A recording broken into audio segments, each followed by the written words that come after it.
Jithan movie summary in English. Surya, an introvert by nature, loves his classmate Priya from childhood but has never expressed his feelings towards her. Meanwhile, Surya's classmate Ajay also tries to woo Priya, in which he succeeds but to an extent. Priya does not like Surya as she views him as a nerd. One day, Surya gets frustrated as he is not being liked by anyone and cries loudly in a beach, where he finds a small idol of a god. He holds the idol, saying that it is better to be invisible rather than being disliked by everyone.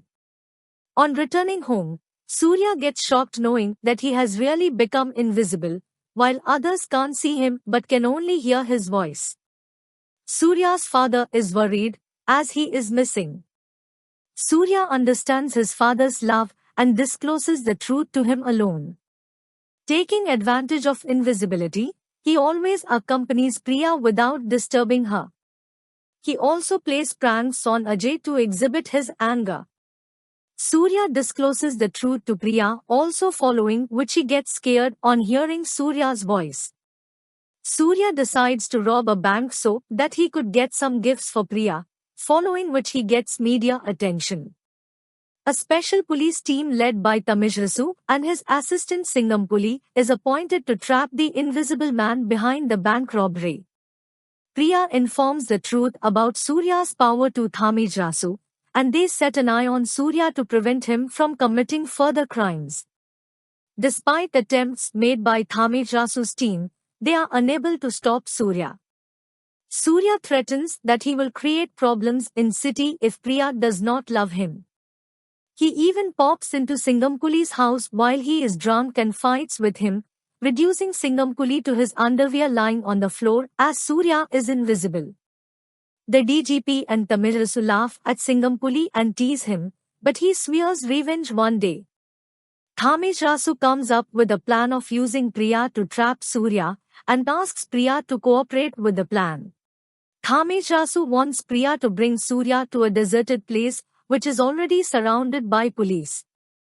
Priya should talk pleasingly to Surya and in the meantime, should place her shawl over Surya so that the police can trap him. Everything progresses well as per plan. Surya comes to the place to meet Priya. Surya becomes emotional and starts describing his love towards Priya from childhood. He also explains certain events where Priya actually misunderstood him previously. On hearing these, Priya understands Surya to be an innocent and kind-hearted person who loves her a lot. Tamizrasu overhears their conversation, understands Surya's good nature, and decides to trap him alive instead of killing. Tamizrasu instructs Priya to put her shawl on Surya, but Priya changes her mind. She informs the truth to Surya and pleads him to run away. Upon knowing the plan, Surya tries to escape, but suddenly it rains, whereby revealing his presence because water droplets on Surya make others see it. Despite Tamizrasu's instructions, Singampuli shoots Surya in the head as payback for Surya humiliating him by embarrassing Singampuli in his own house by stripping him naked. Singampuli arrogantly laughs and brags to both Surya and Tamizrasu, celebrating his revenge. Surya falls to the ground, rolling as he dies, and his body becomes visible to everyone. Tamizrasu admonishes Singampuli for his shallowness. Priya cries seeing Surya's dead body, as she understood his good nature before his death.